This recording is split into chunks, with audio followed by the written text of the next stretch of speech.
Good evening दोस्तों, मैं Shrikant Shinde RK trading YouTube channel में आप सभी का स्वागत है।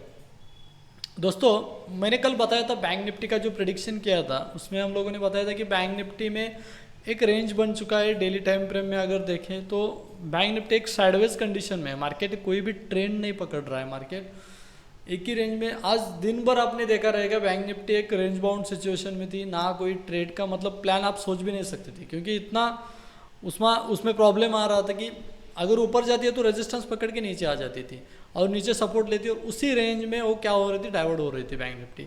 तो इसका रीज़न जो है वो बड़े टाइम फ्रेम का है दोस्तों। बड़े टाइम फ्रेम में बैंक निफ्टी एक रेंज में फंसा हुआ है, और ये जब तक रेंज मतलब कि ऊपर की साइड में तो नहीं तोड़ता है और नीचे की साइड में नहीं तोड़ता है, तब तक मार्केट का जो ट्रेंड है वो कंटिन्यूस नहीं जा सकता। तो हम लोग कल एक्सपायरी आ रही है, बैंक निफ्टी की एक्सपायरी कल आ रही है। तो बैंक निफ्टी का कल का एक्सपायरी का जो प्रेडिक्शन है, मतलब बैंक निफ्टी कल एक्सपायरी का जो मोमेंट दे सकती है, मान के चलते हम लोग चार्ट पे देखेंगे सीधा कि किस तरह बैंक निफ्टी कल एक्सपायरी का बूम दे सकती है। देखेंगे चार्ट के ऊपर से।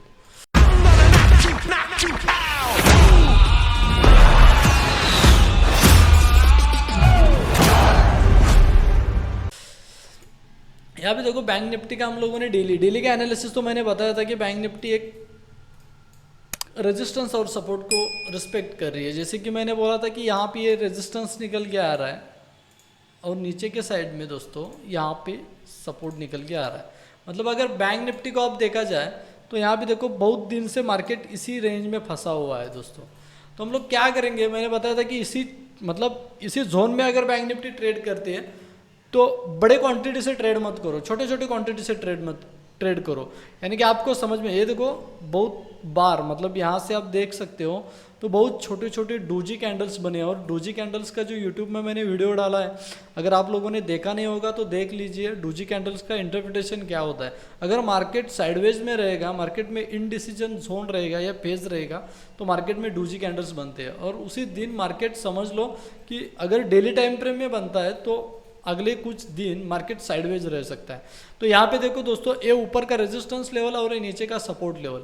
अगर हम लोग आज की बात देखें तो मैंने बताया था कि कल के बारे में बताया था मार्केट में कि अगर मार्केट में इसी तरह का एक हायर हाई बन चुका है, मार्केट ने यहाँ पे पुल बैक लिया और मार्केट सीधा ऊपर तक जा सकता है।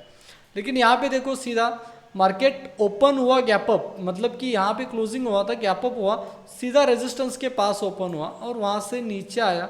नीचे आने के बाद बहुत बार ये साइडवेज रह चुका था, और साइडवेज में के बाद ये बहुत बड़ा मतलब मोमेंट नहीं था मार्केट में। 100 पॉइंट की तरफ कुछ मोमेंट रहेगा, लेकिन इसमें ट्रेड नहीं बनता है दोस्तों। फिर नीचे आने के बाद यहाँ पे देखो बैंक निफ्टी ने इसी जोन पे क्या लिया, सपोर्ट लिया। अभी कल के दिन का जब हम लोग सोचेंगे तो सीधा 15 मिनट्स टाइम फ्रेम पे हम लोग देखेंगे कि बैंक निफ्टी का कल का व्यू क्या हो सकता है दोस्तों। तो यहाँ पे देखो, जब तक मैंने बताया था कि ये ऊपर का जो रेजिस्टेंस लेवल निकल के आ रहा है और ये नीचे का सपोर्ट लेवल निकल के आ रहा है, अभी इसी बीच में अगर मार्केट को देखोगे आप तो यहाँ पे देखो, अगर 15 मिनट टाइम फ्रेम पे अगर आपको देखना है तो यहाँ पे देखो, ये जो सपोर्ट था बैंक निफ्टी इसी सपोर्ट पे आके रुक चुका है। ये रेजिस्टेंस था, ब्रेक होने के बाद ये सपोर्ट का काम कर रहा है। अभी बैंक निफ्टी को ऊपर जाएगी, बैंक निफ्टी तो ऊपर जाने के बाद बैंक निफ्टी को ये रेजिस्टेंस लेवल अभी निकल के आ रहा है 4459 का। अगर बैंक निफ्टी यहाँ पे गैप अप ओपन होती है तो वापस वहाँ से सेलिंग प्रेशर आ सकता है, सपोर्ट तक आ सकते हैं। अगर ये सपोर्ट ब्रेक करेगी बैंक निफ्टी तो बैंक निफ्टी को नीचे के साइड में यहाँ पे 44206 यानी कि 44,200 का जो सपोर्ट लेवल है वो निकल के आ रहा है। अगर ये भी ब्रेक करती है सपोर्ट लेवल के पास तो बैंक निफ्टी को सीधा 44,000 का जो सपोर्ट है वो सपोर्ट काम करेगा। उसके बाद अगर बैंक निफ्टी नीचे भी आती है तो नीचे ये बहुत तगड़ा सपोर्ट है 43,796 का। अगर मान के चलो कि मार्केट में ये प्राइस एक्शन बन चुका है तो यहाँ से सीधा मार्केट ये ब्रेक करके नीचे भी आ सकती है दोस्तों। तो ये मान के चलो कि मार्केट में ये भी मूव आ सकता है कि मार्केट नीचे की साइड भी जा सकती है। अगर ये भी मूव आप लोग देखोगे तो यहाँ पे देखो, मार्केट ने ये जोन तय किया, उसके बाद यहाँ पे हायर हाई बनाया, मार्केट सीधा यहाँ पे गया, यहाँ से मार्केट में ये वाला भी ऊपर का तय। अगर मार्केट गैप अप खुलती है तो सेलिंग प्रेशर तो पक्का है कि वहाँ से सेलिंग प्रेशर आ सकता है मार्केट में।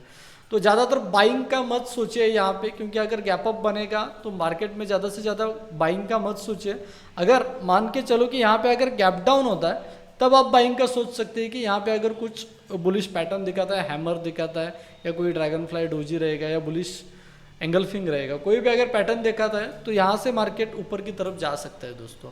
यानी कि ये जो लेवल मैंने बताया 44,000 का जो 58 का, और उसके बाद जो नीचे के रेजिस्टेंस आपने सपोर्ट लेवल जो बताए उसको अच्छे से ध्यान में रख लो दोस्तों।